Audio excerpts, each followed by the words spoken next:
আসসালামু আলাইকুম প্রিয় দর্শক, আপনারা নিশ্চয়ই খেয়াল করেছেন যে গত দুদিন ধরে একটা ঘটনা, যারা নাকি বিশেষ করে গাবতলী এলাকায় থাকেন তারা জানেন, এবং আজকে এটা বিভিন্ন মিডিয়াতেও এসেছে যে গাবতলীর গরুর হাটের ইজারা নিয়ে কি একটা ভয়ঙ্কর কাণ্ড কারখানা চলছে, একটা নির্লজ্জ বেহায়াপনা চলছে। আমি বলবো, এই গরুর হাটের ইজারা দেওয়ার জন্য যে প্রতিষ্ঠান সর্বোচ্চ দরদাতা হয়েছিল তাকে নানা ছুতা নাতায় আমাদের এখানে যে নতুন যে প্রশাসক নিয়োগ করা হয়েছে মোহাম্মদ এজাজকে, এই ভদ্রলোককে যে কেন এখানে প্রশাসক নিয়োগ করা হয়েছে, কোন যোগ্যতায় নিয়োগ করা হয়েছে, এটা এখনও আমার কাছে মানে আমি উঠতে পারি না। যাক, সে আলোচনা আমি একটু পরে আসছি। তো যিনি সর্বোচ্চ দরদাতা হয়েছেন তাকে দেওয়া হয়নি কাজটা, বলে কি ওটা নাকি পদ্ধতিগত ভুল আছে। ঠিক আছে, পদ্ধতিগত ভুল আছে, তারপর কি করছেন উনি নিজেদের লোক দিয়ে ওটা দিয়ে এখন অন্তর্বর্তীকালীন হিসাবে মানে নতুন করে আবার ইজারা দিবেন, সেটা ডাকবেন, ডাকতে ডাকতে আগামী কোরবানি ঈদ চলে যাবে, কোরবানি ঈদের পরে আসবে কেউ একজন, টাকাটা কি হবে। যদি কোরবানি ঈদই চলে যায়, এই হাটের ইজারার সবচেয়ে বড় ইনকামটা হয় কোরবানি ঈদকে কেন্দ্র করে। এখন যদি কোরবানির ঈদ চলে যায়, তারপরে গিয়ে সেই টাকাটা আসবে, সেই দর আর কেউ দেবে না। সর্বোচ্চ দরদাতা প্রায় 22 কোটি টাকা দর দিয়েছিলেন, কিন্তু সেটা বাদ দিয়ে এখন উনি উনার লোক দিয়ে তুলতেছেন। যদি 22 কোটি টাকা হয়ে থাকে, সেক্ষেত্রে দেখা যায় আমাদের ভ্যাট ট্যাট সমস্ত যোগ করলে পরে যে টাকাটা হয়, তখন দেখা যায় দৈনিক ওখান থেকে ইজারা ওঠে প্রায় 7 লাখ টাকার মতো দৈনিক হিসাবে। আর উনি এখন করছেন কি, খাস আদায় করছেন, ওনার লোকজন দিয়ে খাস আদায় করছেন, এবং সেখানে হচ্ছে গত 6 দিনে উঠছে 5 লাখ টাকা। বুঝেন এই ব্যাপারটা, মানে হরিলুটের কোন অবস্থা। এবং আরও ইন্টারেস্টিং হলো যে এই কাজটা যারা করছেন তারা হলো ওই দরপত্রে যারা অংশ নিয়েছিলেন, তার মধ্যে যিনি তৃতীয় হয়েছেন তাদের লোকজন, মানে যাদেরকে এজাজ সাহেব দিতে চেয়েছিলেন, মানে উনি যাদেরকে দেওয়ার জন্য আগ্রহ প্রকাশ করেছিলেন, ওনারা বোধহয় বিট করেছিল 14 লাখ সামথিং, 14 কোটি সামথিং, আর সেখানে সর্বোচ্চ দর উঠে গেছে 22 কোটি টাকা। তাহলে তখন তো এটা হবে না, 22 কোটি যে দিয়েছে তাকে না দিতে পারবেন না, অতএব এটা বাতিল করে উনি কী বললেন যে একটা এই ধরনের বিজ্ঞপ্তি দিলে পরে সে নাকি সেন্ট্রাল প্রকিউরমেন্ট টেকনিক্যাল ইউনিট নামে একটা সব প্রতিষ্ঠান আছে, তাদেরকে এটা নাকি চেক করে নিতে হবে, সেই চেক করিয়ে নেওয়া হয় নাই, অতএব এটা চলবে না। মানে এই ধরনের কাজ, এই ধরনের এই দর মানে আপনার গাবতলীর দরপত্রে এর আগে কখনো প্রয়োজন পড়েনি, এটা এজাজ সাহেব আবিষ্কার করেছেন। মূল লক্ষ্যটা কি? মূল লক্ষ্যটা হলো যে ঈদের আগ পর্যন্ত, ঈদ পর্যন্ত আর কোনো ইজারাই দিবেন না ওখানে, উনি ওনার লোক দিয়ে খাস লোক দিয়ে উঠাবেন, টাকাই টাকা। তো এরকম একজন লোককে এখানে প্রশাসক কে নিয়োগ করলো? দেখুন, এই প্রশাসক নিয়ে, সিটি কর্পোরেশন প্রশাসক নিয়ে নানা ধরনের নাটক কিন্তু আমরা দেখছি। আমি একটু আগে থেকেই বলি, ডিটেল বলা প্রয়োজন আছে বলে আমি মনে করি। 5ই আগস্টের পর এই নতুন অন্তর্বর্তীকালীন সরকার দায়িত্বে এসে সমস্ত সিটি কর্পোরেশনের মেয়র যারা হয়েছিল তাদেরকে বাতিল করে দিলেন, কমিশনারদেরকে বাতিল করে দিলেন, পৌরসভা যেটা আছে মানে মিউনিসিপ্যালিটি, সেগুলো সব বাতিল করে দিলেন, কমিশনারদেরও বাতিল করে দিলেন। কিন্তু দেখেন, কমিশনার কিন্তু একটা নির্দলীয় পদ ছিল, এরা কিন্তু কোনো মার্কা নিয়ে কাজ করেনি। যারা মেয়র হয়েছে, মেয়ররা মার্কা ছিল, কিন্তু কমিশনারদের কোনো মার্কা ছিল না। কমিশনার বাদ এরা সবাই নাকি স্বৈরাচারের দোষর। তাহলে আপনি ইউপি চেয়ারম্যানগুলিতে, যেগুলো নাকি চেয়ারম্যান পদগুলিতে নৌকা মার্কা অথবা অন্য কোনো মার্কা দলীয় প্রতীক নিয়ে যারা জিতেছিল, তাদেরটা বাতিল করলেন না কেন? কোনো জবাব নেই, ইচ্ছা হলো করে দিলেন। আচ্ছা, করে দিলেন, করে যে দিলেন, তারপর আপনারা কী করলেন? বিভিন্ন জায়গায় প্রশাসক নিয়োগ করলেন। প্রশাসক কারা? সরকারি কর্মকর্তারা। ভালো কথা, এটা হলো এক ধরনের জবাবদিহিতা আছে, কেউ অন্যায় করলে তার হয়তো কেউ ধরতে পারবে, সরকারি কর্মকর্তা হিসেবে তার বিরুদ্ধে ব্যবস্থা নেওয়া যাবে, এগুলো সব ঠিক আছে। কিন্তু ঢাকা উত্তরে প্রশাসক নিয়োগ করা হলো একজন বেসরকারি ব্যক্তিকে, যার কোনো ধরনের এ ধরনের প্রশাসনিক কোনো অভিজ্ঞতাই নাই। তাকে কেন নিয়োগ করা হলো কেউ জানে না। কেউ নিয়োগ করলেন? এই স্থানীয় সরকার মন্ত্রণালয়ের যিনি উপদেষ্টা আছেন আসিফ মাহমুদ সজীব ভুঁইয়া, তিনি জনপ্রশাসন মন্ত্রণালয়ের সচিবকে নিজে হাতে চিঠি লিখেছেন। আমি সেই চিঠিটা একটু আপনাদের পড়ে শোনাই, তাহলে বুঝবেন। তিনি লিখেছেন, এবছরের 23শে জানুয়ারি চিঠিটা লিখেছিলেন। তিনি লিখেছেন, প্রিয় সিনিয়র সচিব, আপনি নিশ্চয়ই অবগত আছেন যে আমি স্থানীয় সরকার, পল্লী উন্নয়ন, সমবায় মন্ত্রণালয় এবং যুব ও ক্রীড়া মন্ত্রণালয়ের উপদেষ্টার দায়িত্বে নিয়োজিত আছি। মানে আগে নিজের পরিচয়টা দিয়ে দিচ্ছেন যে উনি কত পাওয়ারফুল।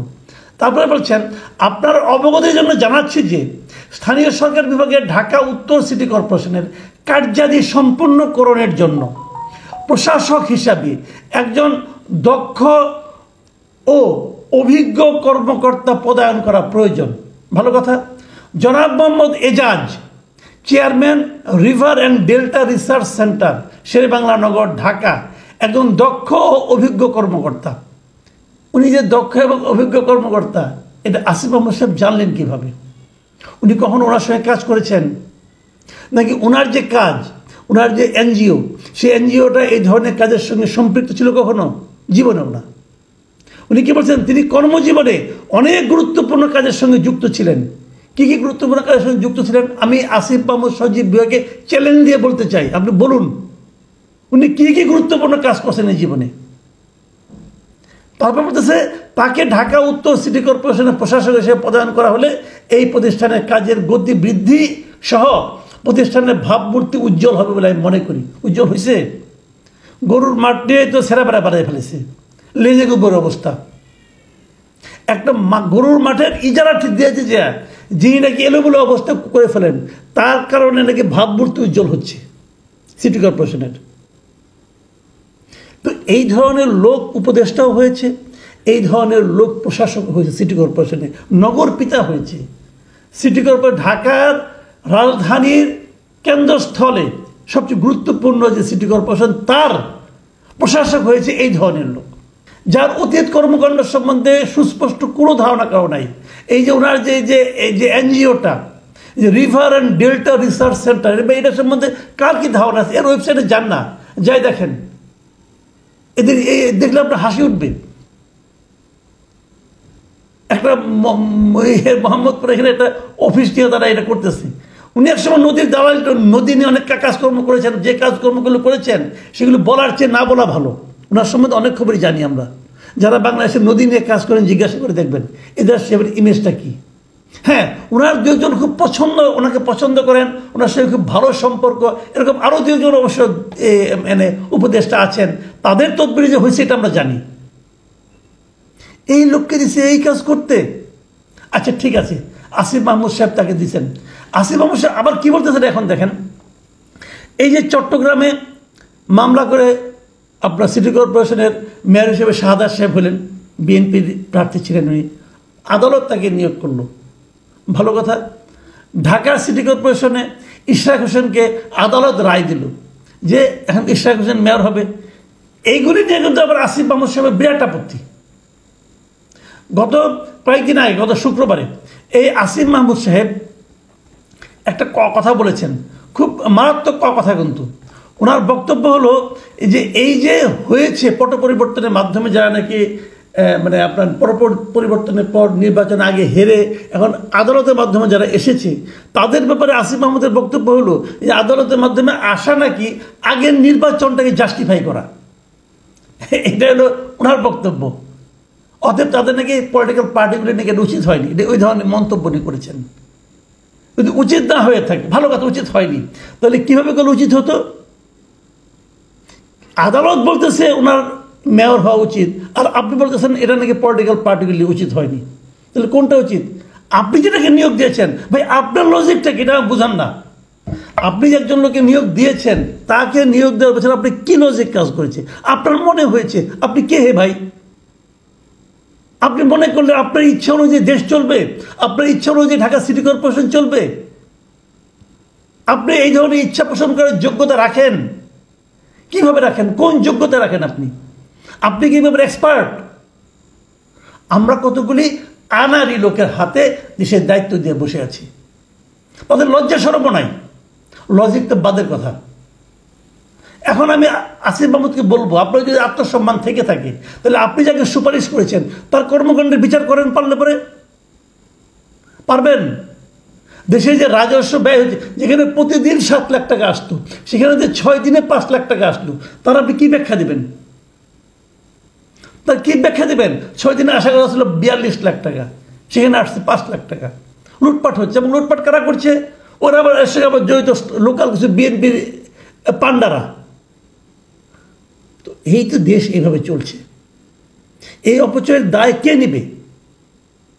আমি মনে করি এ সমস্ত ব্যাপারে সরকারের এবং প্রধান উপদেষ্টারও নজর দেওয়া উচিত।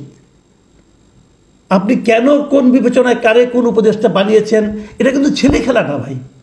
আপনি দেশ দিয়ে ছেলে খেলা করতে পারেন না। যাকে যাকে দিচ্ছে বসিয়ে দিচ্ছেন, সে পারুক আর না পারুক, দেশের মানুষ এটা মেনে নেবে ভাবছেন আপনি? এর জন্য একদিন জবাবদিহি করতে হবে, সবাইকে জবাবদিহি করতে হবে।